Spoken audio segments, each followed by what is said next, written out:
Seja muito bem-vindo, seja muito bem-vinda para a nossa aula número 4 do Manual da Renda Passiva. Hoje a gente vai conversar sobre gerenciamento de carteira e também imposto de renda. Boa tarde a todos que já estão presentes aqui, como é o caso do Antônio. Seja muito bem-vindo, Antônio.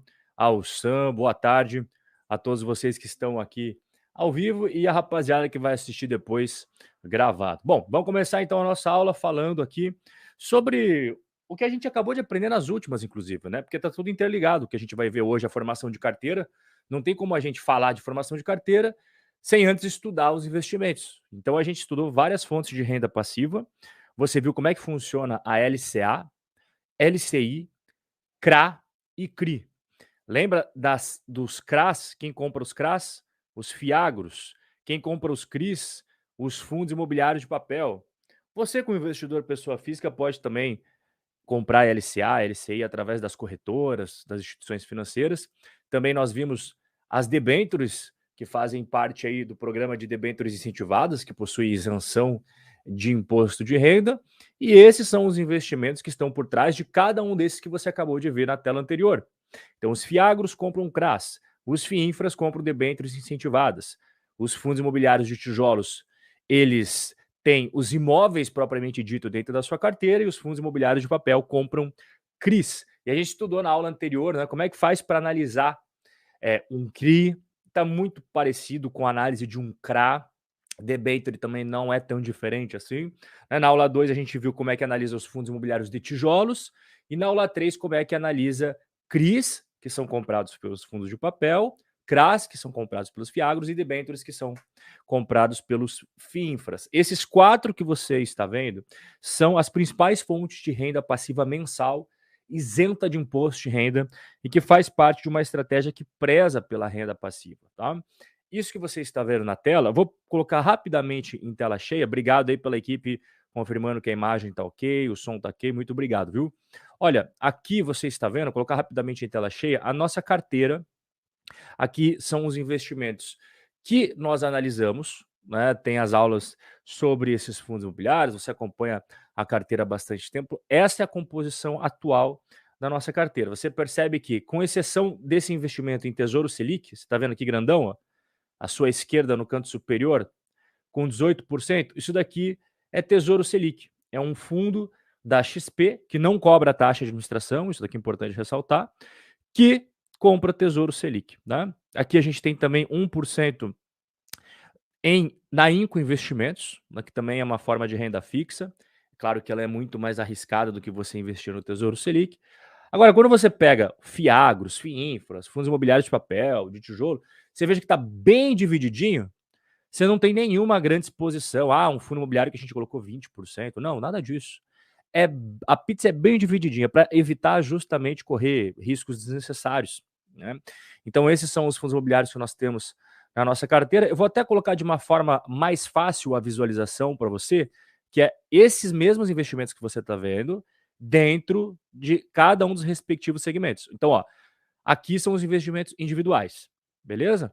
Então, vamos colocar eles dentro de cada uma das caixinhas de cada um dos segmentos. Olha aqui, ó.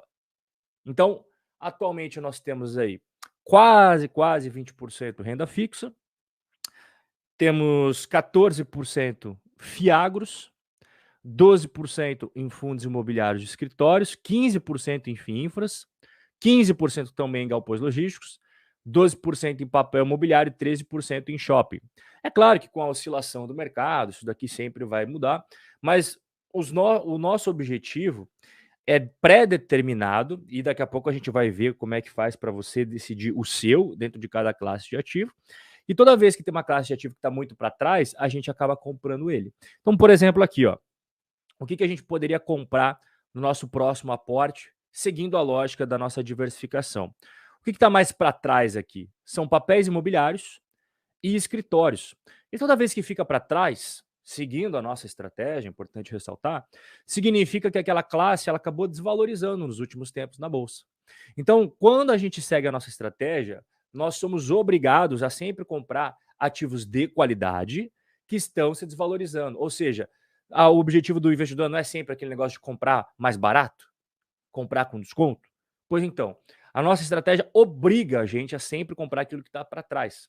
Mas é importante ressaltar que não é qualquer coisa. Nós temos aqui investimentos de qualidade, igual você está vendo, e alguns segmentos acabam valorizando, outros acabam desvalorizando, normal. E aí você vê o que está mais para trás. Opa, papel imobiliário está mais para trás, escritório está mais para trás, então é isso que eu vou comprar no próximo aporte. Aí a próxima vez que você for ver na sua carteira, o que está para trás? Ah, agora é shopping, agora é agro. E aí você vai comprar aquilo que está mais para trás. Só que não é comprar qualquer coisa. É sempre comprar os ativos de qualidade, que nós estudamos ao longo dos nossos bate-papos. Não é comprar qualquer coisa. Ah, qualquer coisa de papel imobiliário, qualquer coisa de escritórios. Não, porque aqui vai acabar dando problema. É ativos de qualidade que acabam desvalorizando recentemente na bolsa. Então, essa estratégia obriga você a estar aportando nesses segmentos. Bom, a gente vai estudar aqui sobre o gerenciamento de carteira. E esse senhor que você está vendo aqui no seu canto superior, ele foi prêmio Nobel de Economia em 1990. Ele escreveu vários livros, tá? Esse daqui foi o mais recente. A grande maioria é tudo em inglês, mas não tem problema que eu vou trazer aqui os principais ensinamentos traduzidos já para você. O Harry Markowitz, ele traz para a gente, após décadas e décadas de pesquisa, a questão da diversificação da carteira. O que é esse gráfico que à primeira vista pode parecer maluco, mas não é, né? À primeira vista pode parecer meio confuso, mas eu vou explicar para você, você vai ver que não é. Isso daqui que você está vendo, eu passar o mouse, é o que nós chamamos no mercado financeiro, né, de desvio padrão. Desvio padrão nada mais é do que o sobe e desce da sua carteira. Tá? O sobe e desce da sua carteira, o nome técnico dela é desvio padrão do seu portfólio. E aqui embaixo, essa outra linha é o número de investimentos que você tem na sua carteira. 5, 10, 15, 20. Quantos investimentos você tem? Esta é a linha aqui embaixo. Pois bem, então você vê que o risco ele é mensurado por o quanto que sobe e o quanto que desce a sua carteira, né? O chamado desvio padrão. Então, o risco, igual eu estou mostrando aqui, ele é dividido em dois. Nem todo risco é igual. Dois tipos de risco. O risco não sistemático, é esse primeiro que eu estou passando aqui o mouse, tá? É o risco específico daquele investimento. Então, quando você compra o Itaú, é o risco específico do Itaú. Quando você compra um fundo imobiliário, como por exemplo, KNRI, é o risco específico do KNRI. O risco não sistemático é sempre do ativo individual que você está colocando na sua carteira. Esse risco pode ser reduzido com a diversificação. Imagine, você tem Itaú, você tem o KNRI, você tem HGLG, você tem Tesouro Selic, você tem Fiagro. Então, digamos que aqui no nosso exemplo, o Itaú venha ter algum problema. Você, como tem outros investimentos que não tem nada a ver com o Itaú, você vai estar tranquilo. Agora, a segunda parte do risco é o risco sistemático, que é o risco vinculado ao mercado. Este daqui, ele acaba podendo ser evitado com alocação de ativos. Vou dar um exemplo para você. O risco sistemático de você só ter ações na sua carteira, qual que é? Bom, quando o mercado de ações cair, toda a sua carteira cai como um todo, correto? Agora, se você seguir a estratégia de investimento que a gente tem por aqui, você não vai fazer essa maluquice de colocar 100% do patrimônio em ações. Você vai ter renda variável e renda fixa. Nesse caso, você, pelo fato de ter mais um tipo de ativo, você não tem apenas renda variável, você tem renda fixa, você pulveriza o risco sistemático. Então, o que você tem que levar aqui de ensinamento do Harry Markowitz é que o risco não é igual. Tem dois tipos de risco. O risco específico daquele investimento, que é este primeiro que eu estou mostrando aqui, e o risco de mercado. Quer um exemplo interessante de risco de mercado? Por mais que a sua carteira tenha investimentos de qualidade, durante a pandemia do Covid, tudo na Bolsa de Valores caiu, independentemente de ter qualidade ou não ter qualidade. Esse é um bom exemplo de risco sistemático, né? A única coisa que não caiu durante a pandemia foi investimento em Tesouro Selic. ou CDB atrelado ao CDI, isso não caiu. O resto caiu tudo. Então, por mais que a sua carteira de fundos imobiliários, de fiagros, FIINFRAs, ações, não importa, fosse boa, com extrema qualidade, você viu ela cair ao longo daqueles 14 dias em que a bolsa só despencou. Depois voltou. Né? Tanto é que naquele período da pandemia, eu continuei fazendo aportes. Né? E depois eu fui recompensado porque tudo subiu e a gente conseguiu pagar pela metade do preço ativos de qualidade. Pois bem, esse gráfico aqui é muito importante para a gente começar o nosso bate-papo sobre gerenciamento de carteira. E um dos principais ensinamentos que ele traz, como eu falei para você, ele escreveu já um monte de artigos, um monte de livros. Esse trecho eu sempre gosto de mostrar para vocês. O que ele fala? Quando você monta uma carteira de investimentos, você sempre tem que buscar uma ampla diversificação. Então aqui já derruba aquela lenda, aquele mito que não tem nenhum fundamento de que diversificação, para quem não sabe o que está fazendo, bom, a menos que você diga que o Prêmio Nobel de Economia não sabe o que está fazendo. Né? Tem muitos caras aí na internet que ficam falando, né, diversificação, besteira, tal. Bom, você acredita em quem você quer acreditar, ou no Prêmio Nobel, ou nesses caras que falam sem nenhuma evidência de que diversificação não é importante. Eu sempre bato na tecla que é importante. Você tem que entender que renda variável, né, ações, é importante destacar que quando os americanos falam de stocks, eles colocam no mesmo pacote os fundos imobiliários. Isso é muito comum no mercado americano. Você, quando se refere a equities, quando você se refere a stocks, você acaba botando no pacote ali ações de empresas e também REITs, que são fundos imobiliários, tá? No Brasil, a gente tem uma terminologia diferente, até mesmo porque, e aí os alunos do Hackeando Street eu explico mais detalhadamente, mas quando a gente fala de fundos imobiliários dos Estados Unidos, são empresas. Elas têm um CEO, elas têm um CFO, elas têm um conselho de administração, os funcionários do fundo imobiliário nos Estados Unidos trabalham apenas para aquele fundo imobiliário. No Brasil, como o próprio nome diz, é fundo. Então, os funcionários da XP eles podem trabalhar em vários fundos diferentes. Não tem CEO, não tem CFO, nada disso, né? Então, os fundos imobiliários são os primos dos REITs nos Estados Unidos, mas os REITs acabam tendo essa diferenciação de estrutura. Então, quando eu falo aqui de equities, quando eu falo de ações, que os próprios americanos usam a terminologia de ações, leve em consideração que eles estão incluindo aqui ações de empresas tradicionais, como Apple, Google e tal, e também REITs, ok? Então, você tem que entender que ações e fundos imobiliários e também títulos de renda fixa, todos eles têm o seu risco. Não existe nada que não tenha risco no mercado. Alguns é mais arriscado, outros menos arriscado. E os mercados, inevitavelmente, flutuam. É uma ingenuidade acreditar que a bolsa só vai ter momentos de alta. A bolsa sobe e desce, sobe e desce. Portanto, a sua carteira deve estar preparada para enfrentar os maus momentos, assim como os bons momentos. Então, você tendo na cabeça que vai passar por sobe e desce, que isso é normal, seria estranho se não acontecesse. Tá? Você tem que montar uma carteira que seja bem diversificada e que possa caminhar bem, independentemente do que está acontecendo. Agora não é momento das ações, beleza. Os fundos imobiliários podem estar indo bem, a renda fixa pode estar indo bem. Vai chegar um momento que a renda fixa não está indo tão bem assim. Poxa, então a parte ali de ações está indo bem. Enfim, você entendeu? Sempre tem a diversificação entre os segmentos e dentro dos segmentos você tem investimentos que fazem também a diversificação entre si.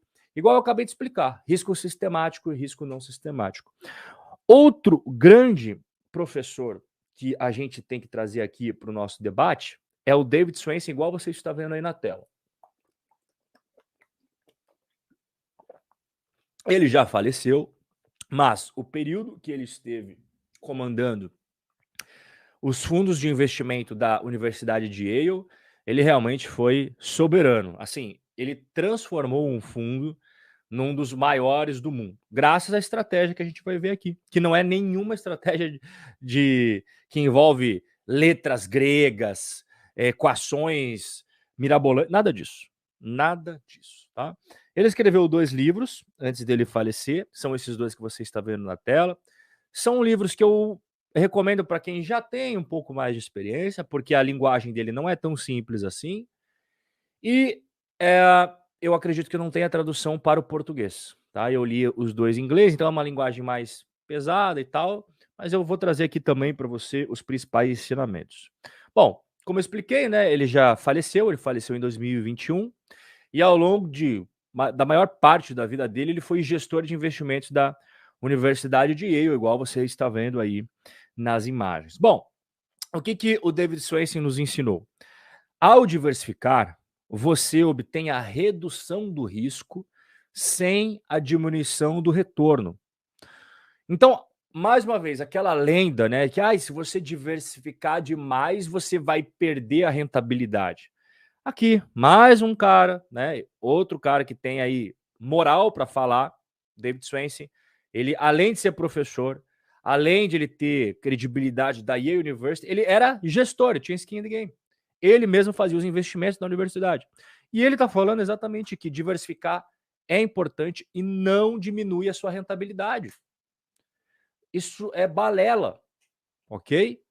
Então, isso é outra dúvida que o pessoal tem. Rob, mas se eu diversificar, eu vou perder rentabilidade. Quem falou isso? Quem falou isso não sabe o que está falando, tá? Outro ensinamento dele. A alocação de ativos refere-se à decisão de longo prazo em relação à proporção de ativos que o investidor escolhe colocar em classes específicas de investimento. Eu sei que o ensinamento dele é grande, né? Pô, 3 linhas sem nenhuma vírgula e tal. Mas o que ele quis dizer aqui? Quando você faz a nossa pizzazinha, lembra da pizzazinha? Isso daqui é alocação de ativos. E você tem que traçar sua pizzazinha com foco no longo prazo. A alocação de ativos, a nossa estratégia, ela não é focada em um dia, 2 dias, uma semana. É ao longo do tempo você construindo patrimônio, seguindo a nossa estratégia de aportar sempre na fatia da pizza que está ficando mais para trás. Ok? Isso aqui é muito importante para você construir um patrimônio com segurança e qualidade. E tão importante é que o colega do David Swensen, que é este senhor aí que você está vendo, Roger Botson, também é professor da Yale University e ele fez inúmeras pesquisas para saber, afinal de contas, o que é mais importante ao longo do tempo para a rentabilidade da sua carteira. Será que é você achar a próxima Magalu? A próxima Tesla? Bom, é muito difícil você acertar qual que será a próxima Magalu. A Magalu nos tempos que ela subiu um monte, né? Porque agora desvalorizou um monte também. Qual você acertar a Tesla, qual que é a próxima Amazon. Porque para cada Amazon existem 99 empresas que não viraram a Amazon. Né? Para cada Tesla tem outras 99 empresas que não viraram a Tesla. E o Roger Botson descobriu ao longo de inúmeros anos de estudos que 90% do retorno que você vai ter ao longo da sua vida é responsabilidade da alocação de ativos. Ou seja, apenas 10% é você eventualmente ter a sorte de comprar uma ação que bombou, de você entrar no momento certo na bolsa. Apenas 10%. Isso se você tiver sorte, né? Que é muito difícil você acertar o momento exato. A bolsa já caiu tudo que tinha para cair, então eu vou entrar agora. Aí você tem um sonho à noite após ali 2 anos. Amanhã venda tudo que a partir de amanhã a bolsa só vai cair. É muito gostoso pensar isso, mas não é realidade, né? E o próprio fundador da Vanguard, que é o John Bogle, ele também já faleceu, faleceu com 90 e poucos anos, sendo que 70 anos ele tinha de bolsa. Ele falou que ao longo de toda a vida dele, ele escreveu isso no livro que ele fez. Ele escreveu vários livros também, mas o livro mais famoso dele, né? Ele escreveu o seguinte: ao longo de toda a minha vida, eu nunca conheci ninguém que acertasse o momento certo de entrar e sair na bolsa. E o John Bogle, ele segue a mesma filosofia que a gente está vendo aqui, todo mundo de sucesso que segue, e que é a nossa própria filosofia, que é o quê? Aportes mensais. Você sempre está fazendo aportes mensais dentro da sua pizza daquilo que está mais para trás, com consistência, com disciplina, porque ninguém tem bola de cristal de saber, agora é hora de sair, agora é hora de entrar. Toda vez que você vê alguém falando isso, cara, quem tem mais tempo de bolsa, quem tem mais tempo de bolsa e vê o cara falando isso, ele perde na hora a credibilidade. Porque, olha, eu tenho 10 anos de bolsa já. Quando eu vejo alguém falando isso, eu sei que o cara está enganando. Porque ninguém sabe o momento certo de entrar e sair na bolsa. Rob, mas você só tem 10 anos. Então vamos pegar o nosso querido John Bogle, que teve 70 anos de bolsa antes de falecer. Ele falava a mesma coisa. Ele falou que nunca conheceu. O cara pode acertar uma vez, mas consistentemente o cara não acerta. Tá? Então, o que você tem que prestar atenção? O que está destacado em amarelo. 90% da sua rentabilidade ao longo do tempo não é você acertar a próxima Tesla, a próxima Magalu, na época que a Magalu era boa, e nem também a hora certa de entrar e sair da bolsa. É como você divide a sua pizza. 90% da rentabilidade é como você divide a sua pizza em renda variável, renda fixa. O que você vai colocar dentro da renda fixa? O que você vai colocar dentro da renda variável? Você vai ter uma parte no exterior, uma parte no Brasil? É isso que vai fazer a diferença. E é isso que eu bato na tecla para vocês. Foque no que é o mais importante. Se 90% vem disso, foca nesses 90%. Esquece os outros 10%. Tá? Esse daqui é um ensinamento que o David Swensen passa para gente, que acaba acontecendo muito, olha, é muito comum isso daqui, tá? Quando eu converso com os alunos de turmas anteriores, ou até quem ainda não é aluno e manda direct, eu vejo que acontece muito isso daqui. Exceder o investimento em ativos que foram muito bem, né, nos últimos tempos acabaram indo muito bem, e eles reduzem o investimento em ativos que não foram muito bem. Essa é a receita perfeita para você ter o fracasso nos investimentos. Vai ter resultado ruim. O que ele está dizendo com isso daqui? Trazer um exemplo prático aqui. Quando o Bitcoin estava subindo sem parar, o que muitas pessoas fizeram? Elas continuaram investindo em renda fixa, continuaram investindo em fundos imobiliários ou apenas compraram Bitcoins? Bom, elas caíram nesse erro que o David Swensen nos ensina. Elas apenas compraram aquilo que estava mais trazendo rentabilidade nos últimos meses. Então, como o Bitcoin não parava de subir, ele, ao invés de falar, opa, é melhor eu comprar aquilo que está para trás. Não, ele não fez isso. Ele falou, bom, já que o Bitcoin só está subindo, eu só vou comprar o Bitcoin. O que aconteceu logo em seguida? O Bitcoin despencou. E desde então o Bitcoin nunca mais voltou àquele preço que já chegou a ter um dia. Vai subir, vai voltar? Ninguém sabe. Mas fato é que faz tempo que ele nunca mais voltou àquele topo máximo que ele teve. Então imagine o cara que seguiu essa estratégia. Inconscientemente, a gente acaba sendo induzido a esse erro. É por isso que é tão importante a educação financeira, por isso que é tão importante você estudar sobre investimentos, formação de carteira, estudar os caras aí que têm décadas e décadas de experiência, né?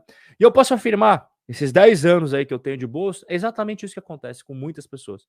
Ele vai investir naquilo que mais está trazendo rentabilidade nos últimos 2, 3 meses, mas era para fazer exatamente o contrário, para investir naquilo que está ficando para trás. Aqui é mais um motivo de ter a nossa estratégia da pizza que compra apenas o que está para trás, não aquilo que mais valorizou. Aquilo que está mais para trás da sua pizza é o que vem desvalorizando. E é aquilo que você tem que investir. Porque senão você vai cair nesse erro. Você vai cair no erro de comprar só o que está valorizando. E uma hora a maré vira. E quando a maré vira, aquilo que lá atrás estava se desvalorizando, volta a subir. E você vai perder toda aquela subida. Isso eu percebi inúmeras vezes ao longo desses 10 anos como acontece. E assim, é uma lei imutável do mercado. Então vai ter momentos, por exemplo, que a renda fixa não está legal. E vai ter momentos que as ações vão estar bem. Beleza. O que as pessoas fazem? Só compram ações. A ação foi muito bem mês passado, ações foi muito bem no mês retrasado. O que eu vou fazer nesse mês? Vou comprar ações? Não. Era exatamente para fazer o contrário. Comprar renda fixa no momento que ninguém quer a renda fixa. Porque daí, quando a renda fixa estourar de novo, ele vai perder toda aquela subida, porque ele só ficou em ações. Né? E o mesmo vale para qualquer outro segmento. Você vê agora pessoas falando, eu não quero mais saber de fundos imobiliários de papel e tal.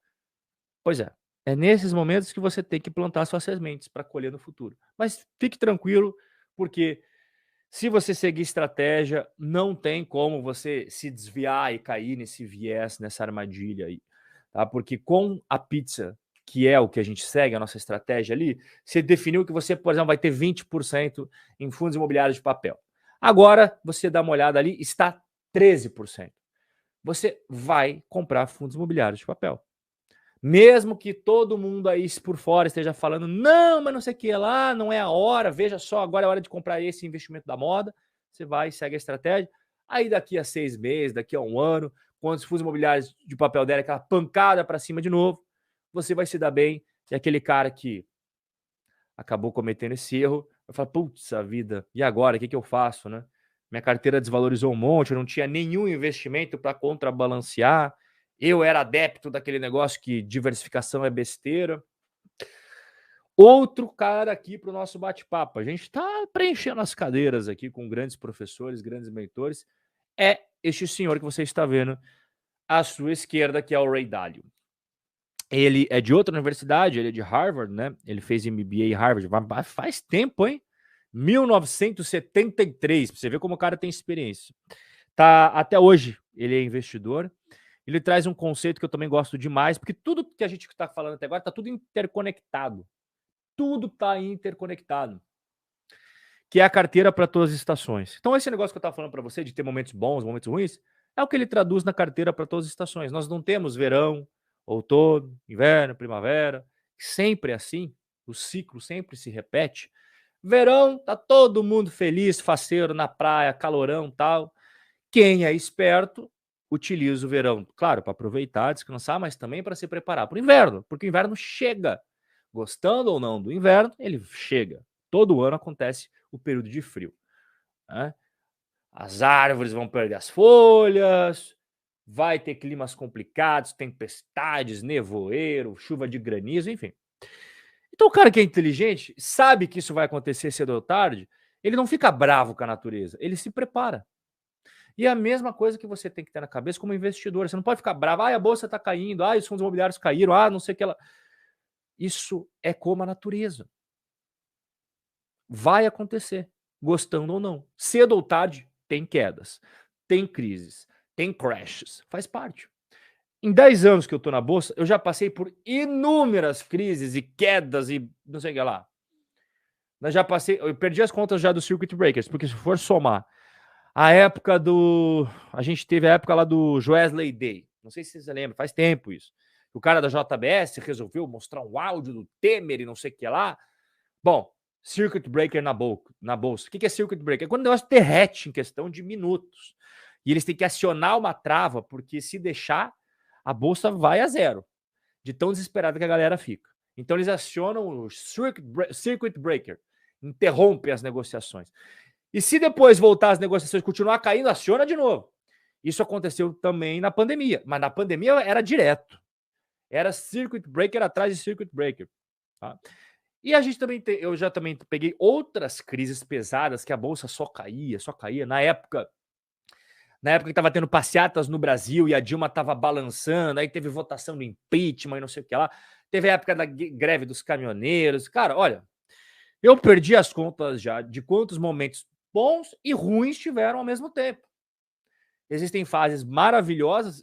Aquela fase, depois que o Temer assumiu, e no começo do governo do Bolsonaro, não sei se você pode pegar a bolsa aí. A bolsa explodiu, fundos imobiliários explodiu, tudo dava certo, puta, rentabilidade maravilhosa para tudo que é tipo de investimento em renda variável. Né? Só que quando eu comecei em 2013, foi muito perrengue até chegar esse momento. Em 2013 a bolsa só caiu e eu já tinha começando a comprar ali ações, fundos imobiliários, claro, renda fixa nessa época era maravilhoso, pagava muito. Mas a renda variável não estava bem. 2014 só foi ruim para a renda variável. A renda fixa foi bem para cacete. 2015 só pancada de novo. Então pensa, quem está começando agora não está pegando aí um momento tão turbulento. Eu peguei assim a pior fase para você começar foi quando eu entrei. E teve o lado bom que eu fiquei calejado, né? Porque foi tanta pancada na renda variável que, cara, você acabou aprendendo na marra. Só que depois virou o jogo. Porque a gente teve anos e anos e anos de renda fixa dando rentabilidade de 20%. Eu lembro que eu comprei títulos de renda fixa que pagavam 20% ao ano. Na época lá da Dilma e tal. Só que a renda variável só dava ruim. Depois virou o jogo, né? Quando o Temer entrou, baixou a taxa de juros, a bolsa subiu, o fundo imobiliário subiu. Teve um fundo imobiliário que dobrou de preço em questão assim, ó, de meses. Dobrou de preço. Você imagina, um fundo imobiliário dobrar de preço. Então aconteceu também ali no governo do Bolsonaro, continuou isso daí. Depois veio pandemia, ralo abaixo, né? E aí foi toda aquela maluquice, enfim. Tô resumindo 10 anos aqui para você. Tem um monte de coisa no meio do caminho. E uma coisa que eu percebi é que momentos bons acontecem, depois vem momentos ruins, depois vem momentos bons de novo. Não tem nenhuma crise que você pode falar assim, não tem fim. Toda crise tem fim. Assim como não pode dizer que todo momento bom não vai acabar. Acaba. E é por isso que temos que fazer uma carteira para todas as estações, que é exatamente o que o Ray Dalio faz aqui, né? Aí uma pergunta muito comum, a galera sempre fala, Rob, quantos investimentos eu tenho que ter? Deixa eu tomar uma água aqui.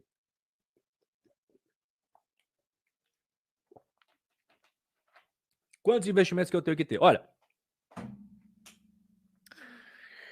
tem estudos que dizem que é 20, outros que dizem que é 17, outros que dizem que é 22 e tal. Bom, o que você pode compreender é que não precisa ter 50, não precisa ter 70, isso é besteira, porque você não vai conseguir gerenciar sua carteira com 60 investimentos, com 70 investimentos. Tem que ser transparente e facilitar a sua vida.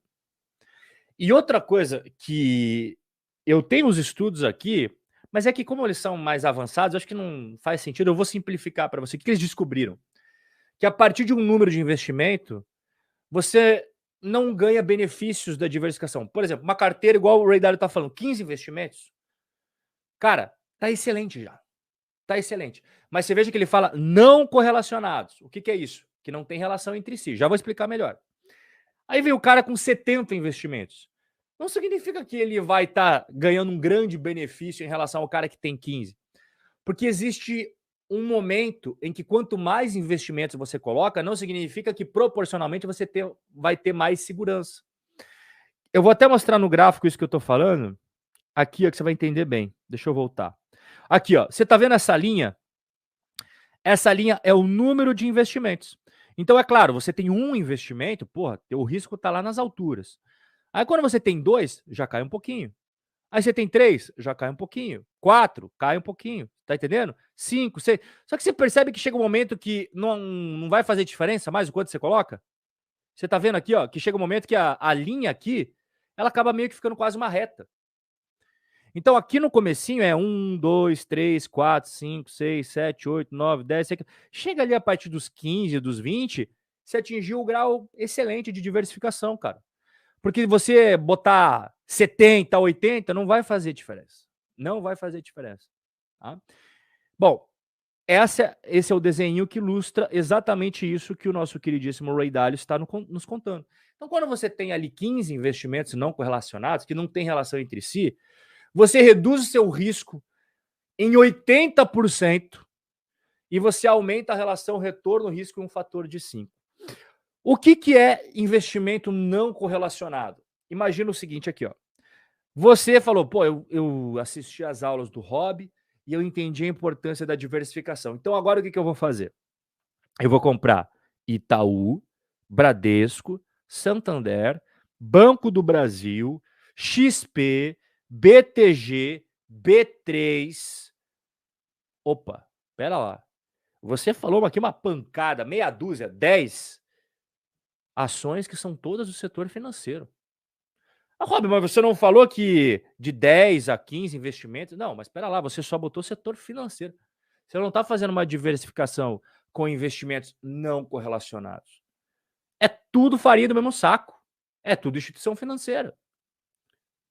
E isso não é a diversificação inteligente. Quando o Ray Dalio fala desses 15 investimentos, ele está falando o seguinte. Você tem, por exemplo, um fundo imobiliário de escritórios, você tem um fundo imobiliário de galpões logísticos, você tem um Fiagro, você tem ali uma VEG, você tem o Itaú, você tem uma Sanepar. Você percebeu que tudo que eu falei até agora não tem nenhuma relação um com o outro?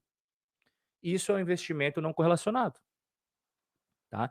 Você resolveu pegar uma ETF, por exemplo. O que a ETF que você compra na Avenue, da Bolsa Americana, tem a ver com fundos imobiliários no Brasil? Nada. Isso é uma diversificação inteligente. O que acontece no Brasil não afeta o que acontece lá nos Estados Unidos. O que está acontecendo aqui no mercado imobiliário brasileiro não vai afetar o seu investimento no S&P 500, numa ETF que você comprou na Avenue. Ok? Então é essa diversificação inteligente. Então é por isso que nós temos isso daqui, ó. Tá entendendo? E para quem aqui nosso bate-papo aqui do Manual da Renda Passiva é focado em investimentos no Brasil, mas quem acompanha a carteira do canal sabe que nós temos também ações nos Estados Unidos, fundos imobiliários nos Estados Unidos, renda fixa nos Estados Unidos. Então, assim, o que acontecer aqui não interfere lá e vice-versa. Essa é a essência da diversificação inteligente. Outra coisa, o que acontece no agro não interessa o que acontece no shopping. Qual que é a relação do shopping com o agro? Nenhuma. Nenhuma. Então, digamos que um dia os shoppings passam por uma crise. Cara, o agro não vai ser afetado, o agro não tem nada a ver com o shopping. Ou o evento contrário, o agro passa por uma crise, é o Ninho, Laninha, alaga tudo, depois tem seca, perdeu tudo a safra. Eventos climáticos malucos acontecem, destruir o agro. Tá bom. Nós temos shopping, que não interfere em nada em relação a isso. Nós temos galpões logísticos de e-commerce, Amazon, Mercado Livre e tal. Infraestrutura, obras pesadas. Então você percebe? Entende? Você percebe? Isso daqui é a essência de uma carteira que a gente consegue gerenciar muito bem os riscos. Então, o que eu posso juntar tudo que a gente aprendeu aqui até agora, com esses grandes professores, esses grandes mestres, sempre devemos esperar o inesperado. Ou seja, pode acontecer problemas, pode acontecer crises, pode acontecer crash. Você sabe quando vai acontecer? Não. Mas você sabe que, com base na história, acontece. Então, ao invés de tentar, eu acho que vai ser semana que vem que vai acontecer um crash. Não, eu acho que daqui a 15 dias. Não, esquece. Deixa a bola de cristal ali do ladinho, né? Porque ela não funciona na bolsa. E você se prepara, ao invés de tentar prever o que vai acontecer. E 90% dos resultados vem do que eu falei para vocês. Classes distintas. Imóveis, o que são imóveis? Fundos imobiliários, né? FIIs, REITs. Negócios, o que são negócios? Stocks, ações.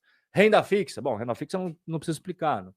Vocês já sabem o que é renda fixa. A gente já estudou sobre LCI, LCA, CRI, CRA, né? Debênture e tal. Também seria interessante, e isso é uma coisa que eu sempre sugiro para todos, é a diversificação também em investimento exterior. Tá? Você não precisa fazer isso às pressas, mas eu sugiro que você pense com carinho quando você se sentir um pouquinho mais confiante e até com um pouco mais de conhecimento, começar a investir no exterior. Tá? É muito importante para ter essa diversificação de uma maneira mais efetiva, inclusive. E para finalizar essa primeira parte da nossa aula, que a nossa aula não acabou, eu quero que você leve como ensinamento aqui de gerenciamento de carteira isso daqui, ó. Controle o que você pode. Ou seja, o quanto que você vai trabalhar, o quanto que você vai estudar, o quanto que você poupa, o quanto você investe, onde você investe e por quanto tempo você investe. Essas são as únicas coisas que você tem 100% do controle, que está em suas mãos. Decidir o quanto que você vai estudar, o quanto que você vai aprender, o quanto que você vai se desenvolver, o quanto que você vai se dedicar na sua profissão, o quanto que você vai poupar por mês e o quanto que você vai investir também por mês. Aonde você vai investir é uma escolha 100% nas suas mãos. E por quanto tempo você vai deixar aquele investimento perpetuando os juros compostos a seu favor. Você percebeu? Isso daqui são as coisas que você controla. O resto você não controla. Então foca naquilo que você consegue controlar. Tá? Essa é uma das grandes lições que eu aprendi ao longo desses 10 anos de bolsa e que, quando virou essa chavinha na minha cabeça, trouxe muito mais tranquilidade, muito mais segurança para tomar as decisões, porque no começo eu cometi todos os erros que nós cometemos quando a gente está começando. Querer olhar o home broker a cada 5 minutos, ficar preocupado quando o negócio sobe 2%, quando ele cai 2%, aí depois ele subiu 1,5%, depois ele caiu 1,7%. Todos esses erros que eu sempre martelo aqui para não cometer, eu cometi todos. E é por isso que eu tento encurtar a curva de aprendizado de você através dos erros que eu cometi, falando, não faça o que eu fiz.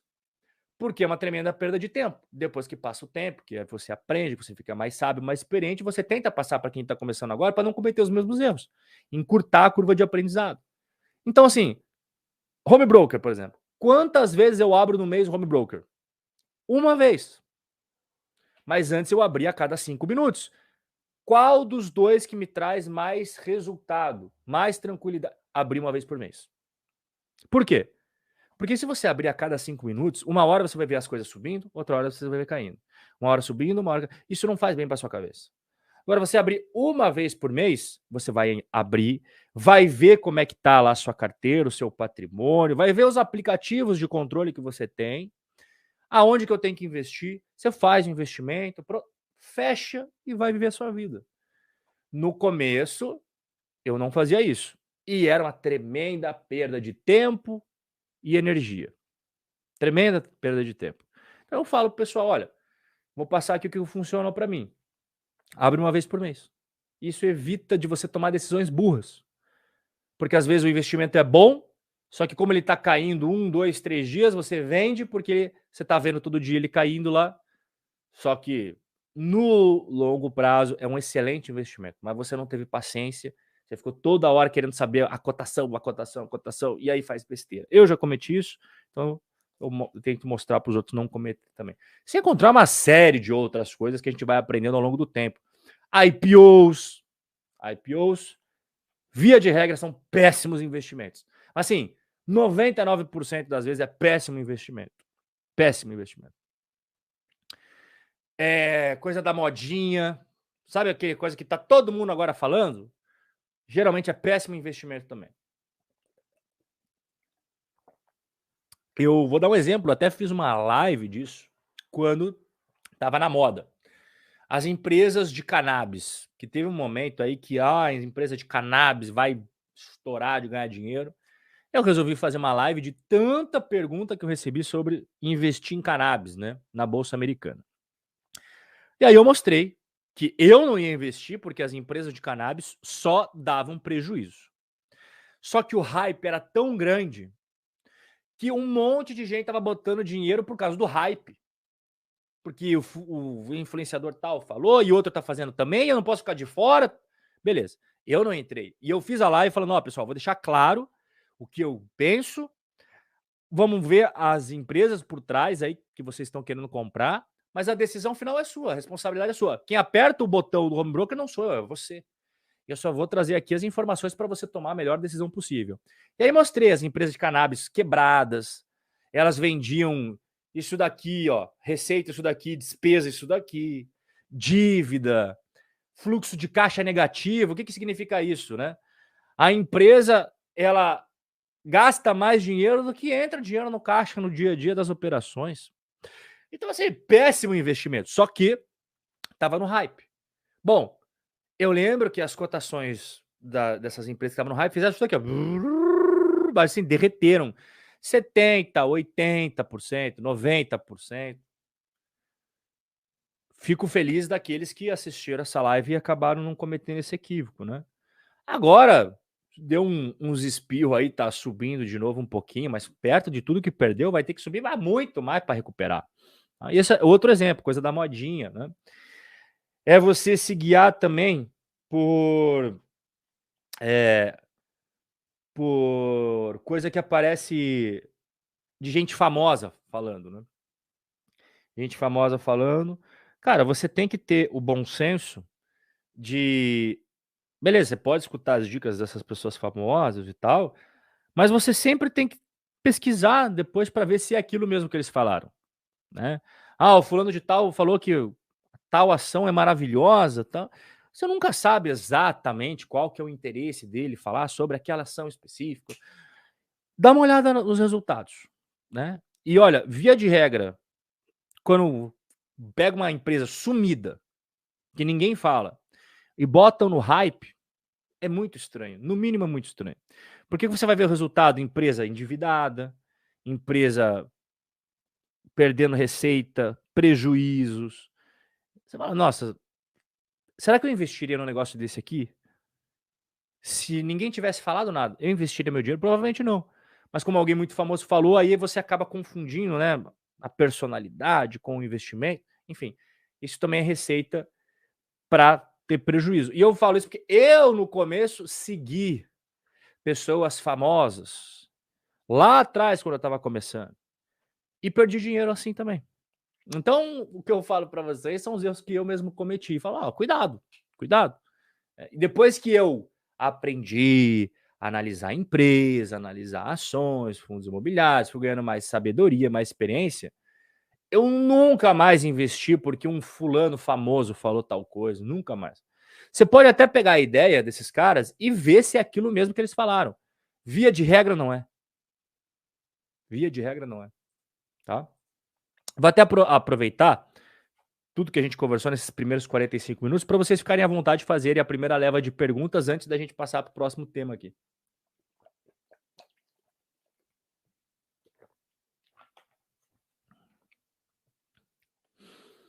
Marcos, Excel mesmo, cara.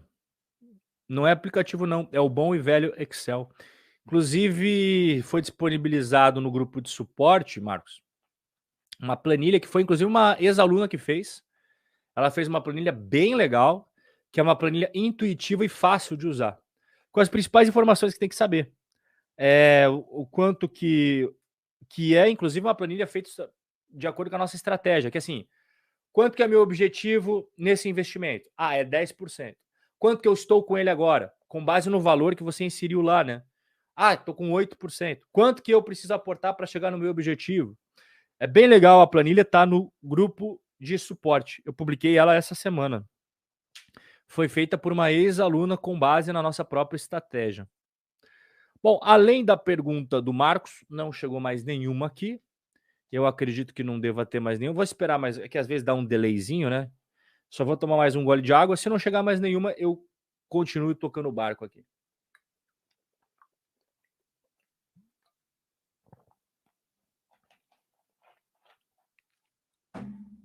Não chegou mais nenhuma, pelo menos aqui na minha tela não chegou. E eu vou prosseguir com a nossa aula. Segunda parte da nossa aula, o imposto de renda. Olha, o imposto de renda, para os investimentos que nós falamos aqui, ele não é complicado, mas ele tem detalhezinhos. Eu já fiz o guia completo, e aqui nesse guia completo tem imposto de renda de ações, de fundos imobiliários, tudo, tá? Já está disponível para você assistir, inclusive com a minutagem dentro do manual da renda passiva, tá? Só que, apesar de já estar tudo completo lá, que é o passo a passo, eu abro o imposto de renda e faço ali para você fazer igual, né? Preenche isso, escreve isso, como é que calcula. Eu vou mostrar aqui para você, nesses investimentos que a gente está conversando. Então, por exemplo, declarar fundos imobiliários. Olha como é simples. Olha como é simples. Nós estamos em 2023, certo? Então, vou levar com base aqui o que você teria que declarar no imposto de renda desse ano, 2023. Você vai ver quais são os fundos imobiliários que você tinha em carteira dia 31 de dezembro de 2022. Aí você vai na ficha bens e direitos, já vou abrir ela aqui para você. Vai na ficha bens e direitos, vai selecionar o grupo 7, fundos, e o código 03, fundo de investimento imobiliário. Igual eu falei para você, não é difícil. Não é difícil. É só esses detalhezinhos, mas você seguindo passo a passo aqui, fica tranquilo. Quer ver, ó? Depois você vai colocar o país, não tem segredo, né? Os fundos imobiliários no Brasil. E aí o passo 5, que eu vou mostrar aqui na tela para você como é que preenche, é a instituição financeira do fundo, CNPJ, quantidade de cotas. Presta atenção, vou botar na tela, fica mais fácil aqui, ó. Então, tudo que eu expliquei aqui na tela, ó. Você escolheu, você foi lá na ficha bens e direitos, e aí você vai ter aqui a primeira coisa para escolher, o grupo. Cada grupo tem um númerozinho, grupo 1, grupo 2, grupo 3. Nós estamos falando de fundos imobiliários, então é grupo 7. Beleza. Só que fundos tem um monte de tipo de fundos, né? Qual é o fundo que nos interessa aqui? Fundo de investimento imobiliário. Então, o código, você vai selecionar 03. Depois, a localização 105, que é o nosso Brasilzão. E aí, ó, CNPJ, tá?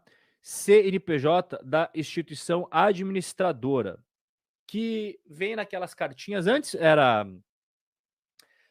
era pelo correio, agora é tudo de forma online, tá?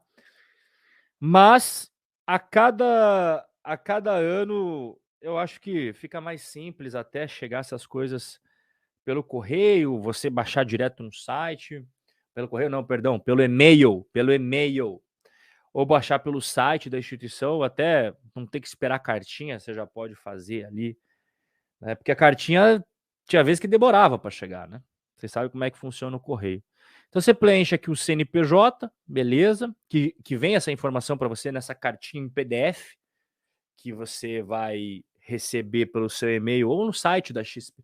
Se o fundo imobiliário for da XP, é no site da XP. Se o fundo imobiliário for do BTG, é no site do BTG. Não tem segredo quanto a isso. E quando começa as cartinhas, eu sempre aviso o pessoal. Pessoal, ó, BTG já disponibilizou as cartinhas, né? Esse ano foi assim. Então, quando o BTG disponibilizou as cartinhas online, falei, ó, pessoal que tem fundos imobiliários do BTG, já tá liberado lá, entra no site. Aí foi a vez da XP, ô, pessoal, XP já liberou lá, confere lá, pega as cartinhas do seu fundo. Então, aqui, ó. Aí a discriminação, quantidade de cotas, quantas cotas você tem naquele fundo, o nome do fundo, CNPJ dele, a corretora, isso tudo aqui, ó, isso daqui tá tudo na cartinha, tá? Não tem como você errar. Aí a corretora de valores, onde é que tá esses fundos imobiliários? Ah, tá na Rico, tá na Clear, tá na XP. Você só vai escrever o nome da corretora que tá. E o valor total da posição, importante, tá? Quando você for preencher aqui embaixo, ó, como preencher a situação? Tem muita gente que vai no aplicativo de investimento ou na conta da corretora e coloca o valor de mercado. Não é para colocar o valor de mercado. Aqui embaixo, a Receita Federal quer saber o quanto que você pagou e não o quanto que ele está valendo na bolsa. Para a Receita Federal, é importante duas coisas. Toda a grana que entrou para você ao longo do ano e aonde que você gastou ela. Ela não quer saber se os seus investimentos estão valorizando, não estão valorizando. Para ela, o que importa é o quanto você pagou e quando você for vender, por quanto você vendeu. É isso que importa para ela. Então, esse é um erro que faz muita gente cair na malha fina, colocar aqui o valor de mercado. Ah, deixa eu ver quanto que está as minhas cotas dos fundos imobiliários. Ele entra no aplicativo da XP. Ah, aqui, ó, R$5.000. Ele vai, copia e cola aqui. Só que não é isso que a Receita quer saber, tá? Então, trazer um exemplo prático aqui, como preencher o campo situação. Como que faz para preencher o campo? Então, imagine o seguinte. Em abril de 2022, você comprou 70 cotas do melhor fundo imobiliário da Bolsa, o Hobbs 11, o nosso fundo imobiliário. Você comprou 70 cotas do Hobbs 11, cada cota custou R$50. 70 vezes 50, quanto que dá? R$3.500. Este foi o custo de aquisição, tá? 70 cotas, cada uma custou R$50, somatório R$3.500. Beleza. Aí em agosto você resolveu comprar mais Hobbs 11. Excelente decisão sua. Dessa vez você não comprou 70, você comprou 30. Só que elas não custam mais 50 na bolsa, elas custam 60. Então 30 cotas, cada uma custando 60, qual que vai ser o custo de aquisição? R$1.800. Então no final do ano, quando você for fazer a sua declaração e precisar preencher aqui, ó, a situação no seu imposto de renda, você vai ver que você tem 100 cotas de Hobbs 11 ao custo de R$5.300. E é isso que você vai colocar aqui, ó. É o custo de aquisição. É o quanto que você pagou pelos seus fundos imobiliários. Não é o quanto eles estão valendo. É o quanto você pagou. É isso que você vai colocar aqui, tá? Esse é um equívoco que faz, infelizmente, muitas pessoas caírem na malha fina. Outra dúvida que o pessoal tem é: ah, Robert, como é que faz para calcular o preço médio? Preço médio de compra, preço médio de venda? É muito simples. Você vai simplesmente pegar o valor que você pagou nos seus fundos imobiliários E você pode somar o custo com corretagem. Tudo bem que hoje as corretoras são taxa zero, mas se você pagar, você pode somar aqui o custo das corretagens. O valor total que você pagou dividido pelo número de cotas. Esse é o preço médio de compra. Preço médio de venda é o valor da venda dividido pelo número de cotas. Simples assim. Vou colocar em tela cheia, caso você queira tirar um print. Ó. É assim que faz o preço médio. Valor pago dividido pelo número de cotas.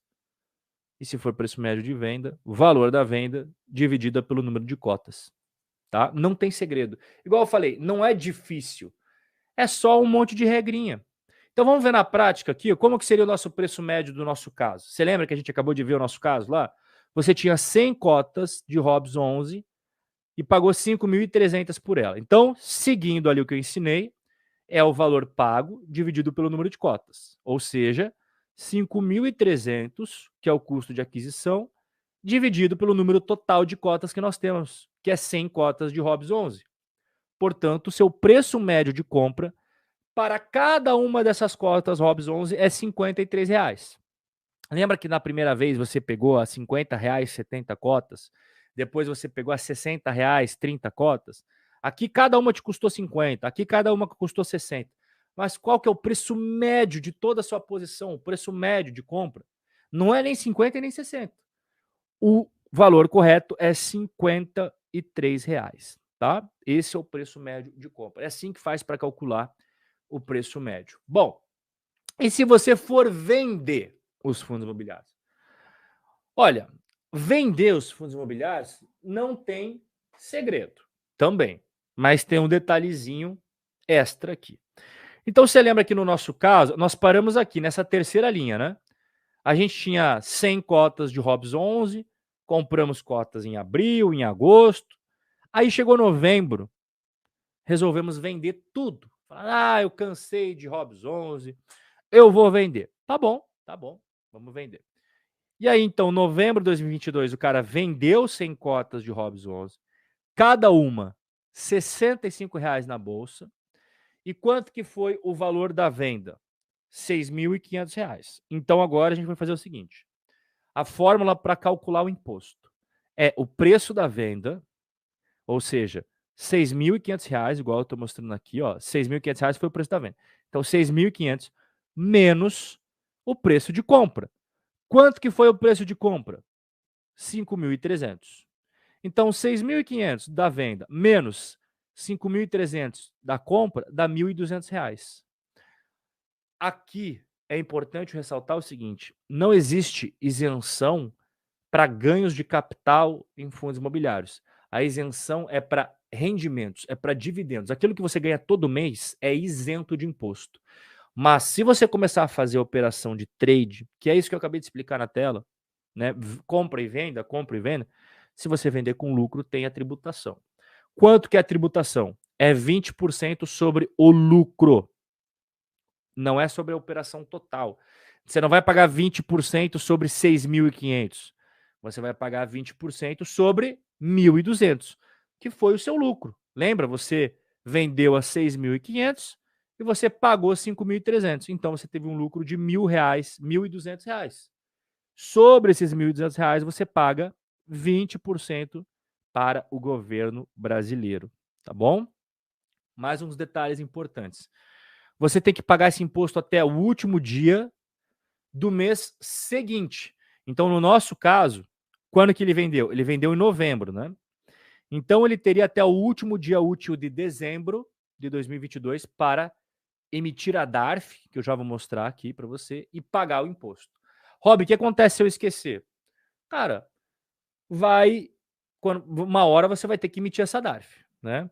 Então, quando você for emitir essa DARF, vai automaticamente ter a correção de juros e a própria correção monetária, ok? Então, você tem até o último dia do mês seguinte para fazer essa apuração do imposto.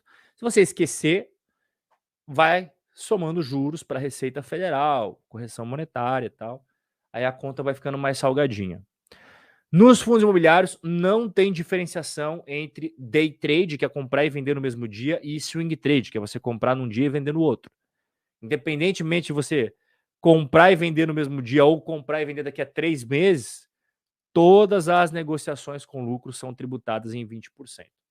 E a Receita Federal permite você compensar prejuízos quando você vende fundos imobiliários com lucros quando você vende os fundos imobiliários. É possível essa compensação, tá?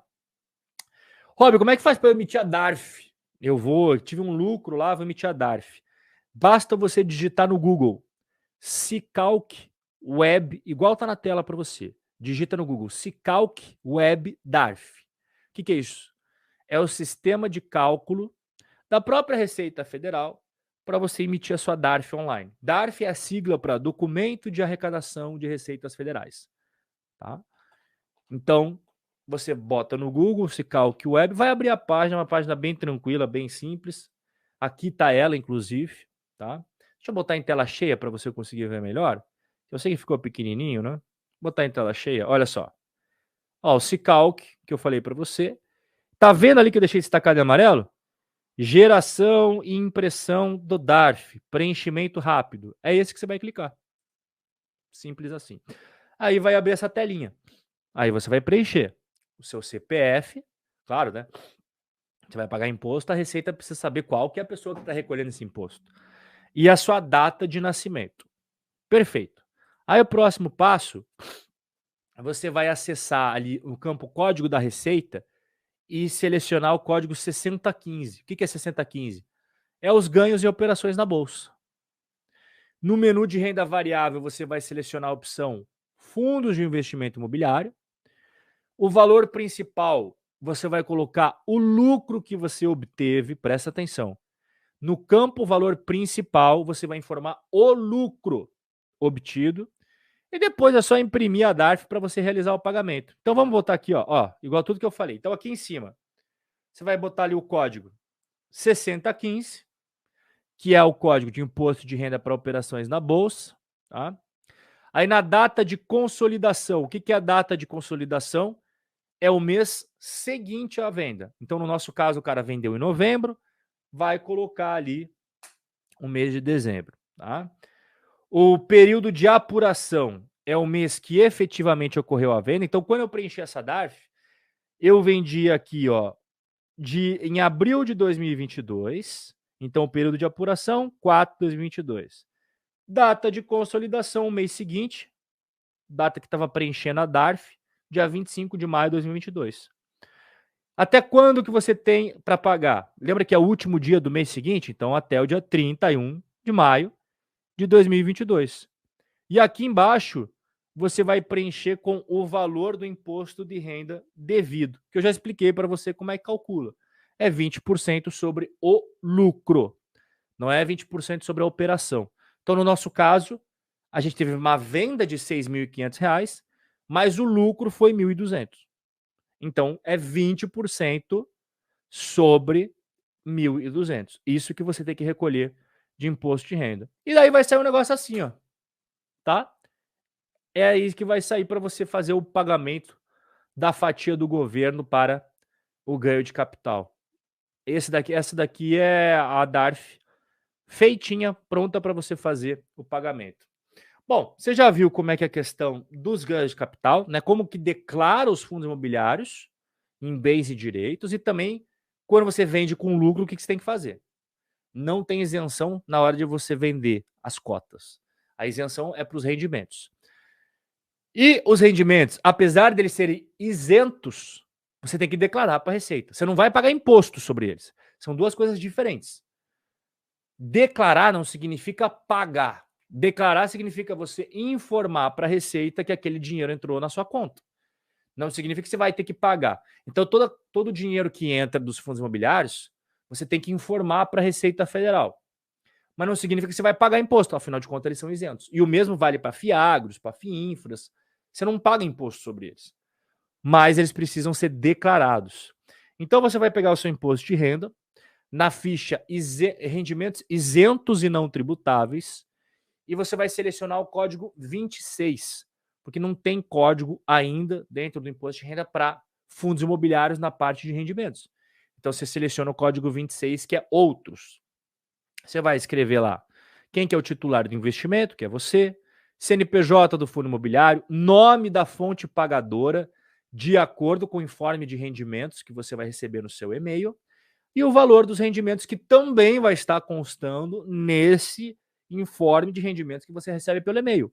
Tá todas as informações lá, é só transcrever para cá. Então aqui, ó, na prática, deixa eu botar em tela cheia mais uma vez para você ver melhor, ó. Aqui em cima, tipo do rendimento. Lembra? É 26, outros. Beleza. Aí aqui, ó, CNPJ da fonte pagadora.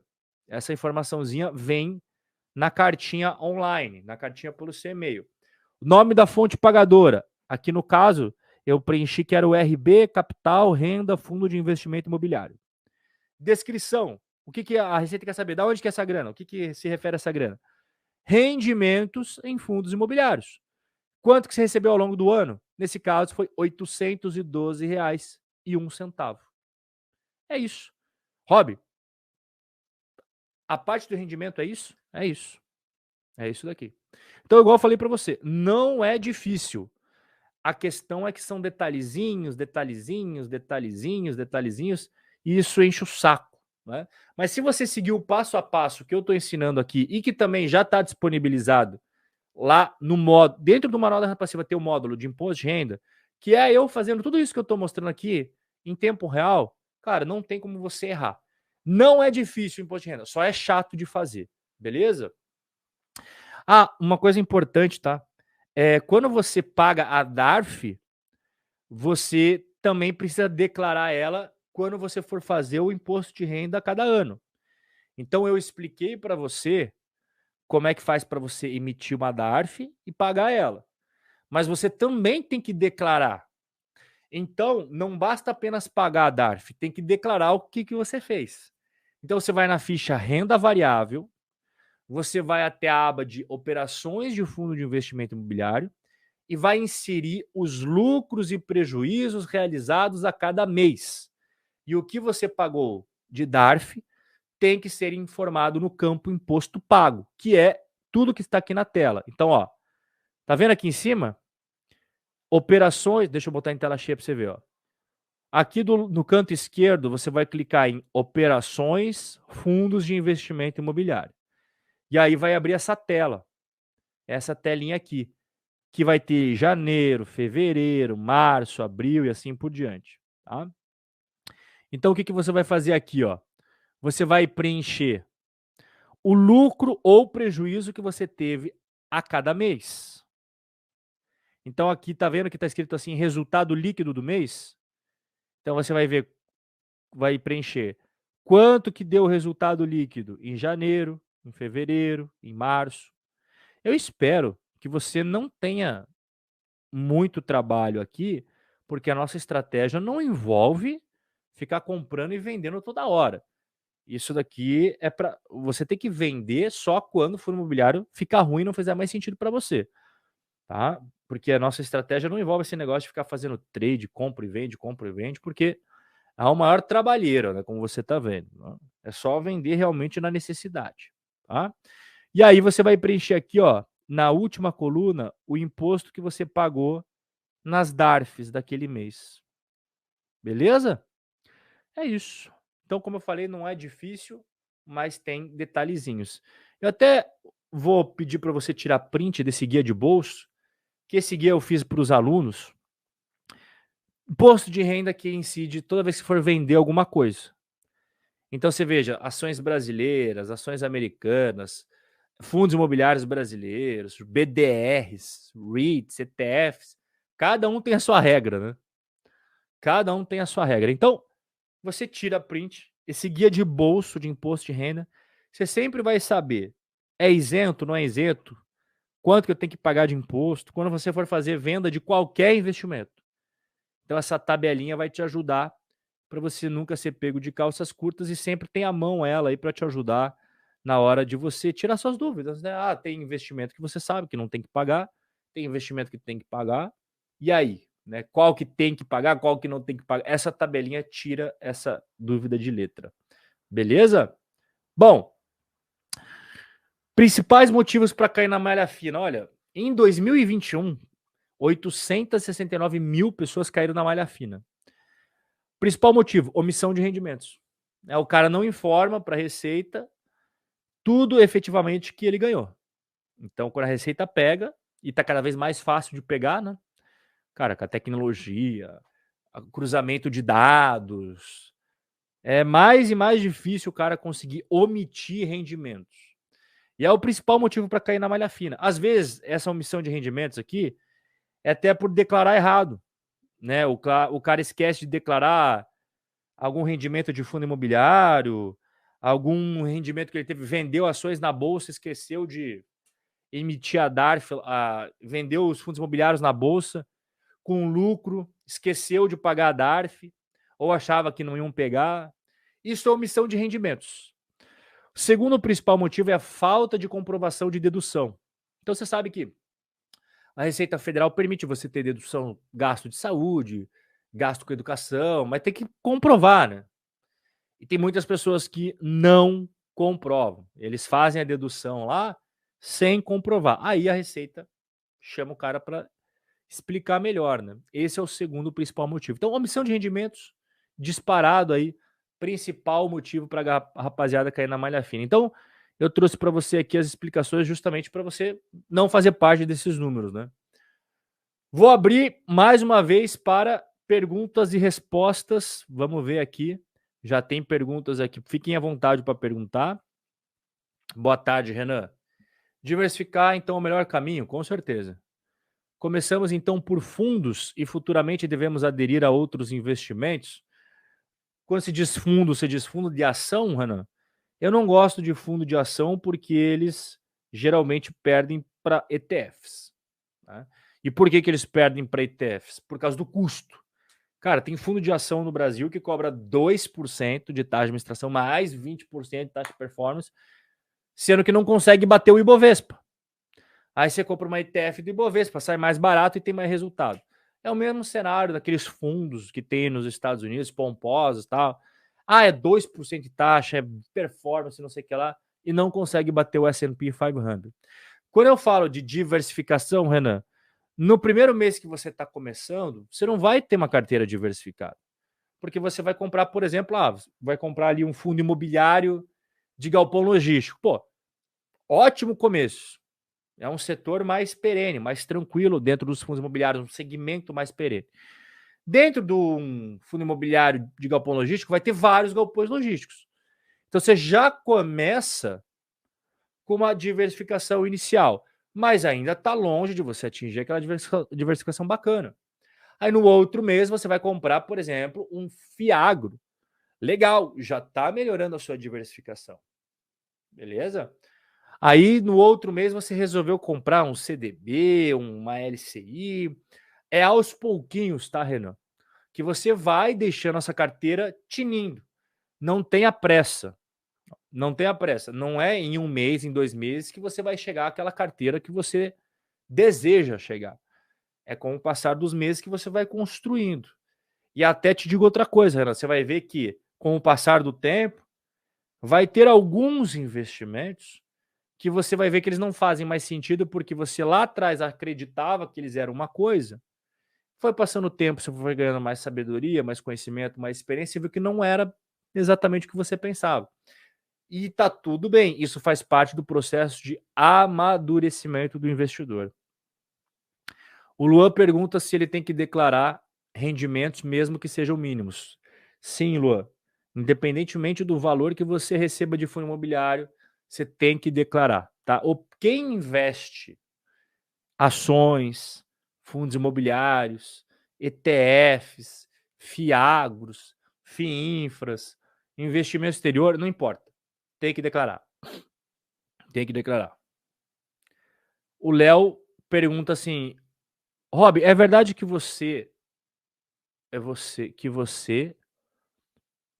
Rob, é verdade que você ou já estão cobrando imposto? Eu não entendi o você. Eu não estou cobrando imposto de ninguém. Mas a segunda parte eu entendi aqui. Já estão cobrando imposto sobre fundos imobiliários com menos de 500 cotistas? Pois é. O que é essa regra aí, né? Eles querem pegar aquelas famílias com dinheiro que construíram fiagros e fiinfras só para os membros da família. Então você vai ter ali 12 cotistas, 15 cotistas e tal, né? E tinha alguns que até tinha um pouquinho mais, só que agora você vai... E esses fundos imobiliários que eles vão ser pegos a partir de agora para ser tributados, nenhum deles a gente tem em carteira, porque são fundos que nem tem negócios na bolsa, sabe, Léo? São fundos que eles realmente foram criados só para um grupo importante ali, botar os investimentos dentro e tal. Mas, cara, não tem negócios na bolsa. Esses daí que vão ser impactados por essa reforma tributária não são os fundos imobiliários que nós temos, porque são fundos imobiliários que têm um negócio, quando tem, por dia. Eles são bem sem negócios, sem liquidez nenhuma, tá, Léo? Mas essa é a ideia da Receita. Eles querem aumentar ali a régua desse negócio de número de cotistas para pegar os fundos que foram criados justamente para a galera botar o patrimônio lá dentro e não pagar muito imposto, né? Léo, a Receita Federal Brasileira, ela tá com... A Receita Federal, que eu digo... A Receita não, né? O governo federal brasileiro, ele tá com uma sede insaciável de pegar dinheiro, de arrecadar. Tudo que for, eles vão tentar morder. Isso é mais um exemplo, né? Nada tá passando batido. Agora vamos ter a tributação das ações, acabou a isenção. Olha, é só o começo. É só o começo. Agora tem a tributação de cripto no exterior, tributação de investimentos no exterior. Fazer o quê? Né? Fazer o quê? No caso de venda com prejuízo, qual o procedimento? Cara, o procedimento é o seguinte: você aqui neste quadradinho vai colocar o quanto que você teve prejuízo no mês. E o próprio software aqui da Receita, ele vai computar. Então, você vai... Ele mesmo automaticamente vai contabilizar o lucro que você teve de um mês, descontando o prejuízo que você teve no outro. Beleza? E aí você acaba ficando com crédito. Caso você tenha muito prejuízo, você fica com crédito para que no futuro, quando você tenha uma venda com lucro, você não precise pagar a DARF, porque você tem crédito de prejuízo. Rob, então mesmo o fundo imobiliário sendo do mesmo segmento ou diferente, tem que declarar todos? Tem que declarar todos. Tem que declarar todos.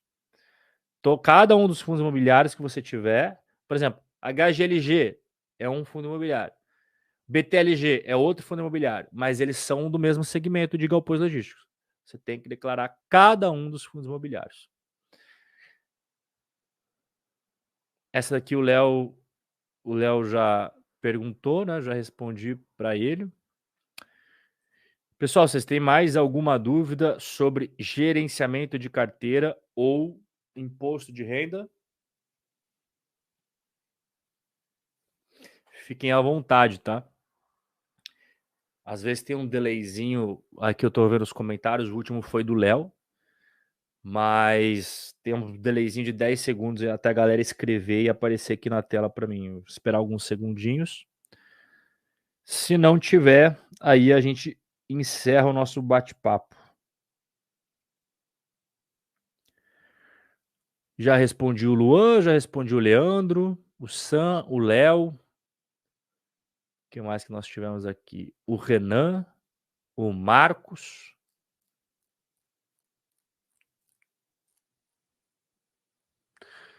Bom, não chegou mais nenhuma pergunta. Se eventualmente depois alguém ficar com alguma dúvida, que só depois pintou a dúvida, é só mandar no grupo de suporte, tá? Vocês viram lá? Bom, vocês estão no grupo, né? Vocês viram que eu sempre estou respondendo as dúvidas de vocês. E quero agradecer a presença de todos vocês aí ao longo desses nossos bate-papos, né? Foram 4 finais de semana nos encontrando. Espero que vocês tenham aprendido bastante, né? Eu trouxe aqui conhecimento de 10 anos, também o conhecimento que eu tenho investindo meu próprio dinheiro, conhecimento como analista CNPI. Espero que vocês tenham aproveitado bastante esse conteúdo e qualquer dúvida é só mandar no grupo de suporte, tá bom, pessoal? Então aproveitem aí o sabadão e também amanhã o domingão, tá? Aproveita com a família, com os amigos, descansem. Fiquem com Deus e a gente vai se falando, tá bom? Forte abraço, pessoal, e até a próxima.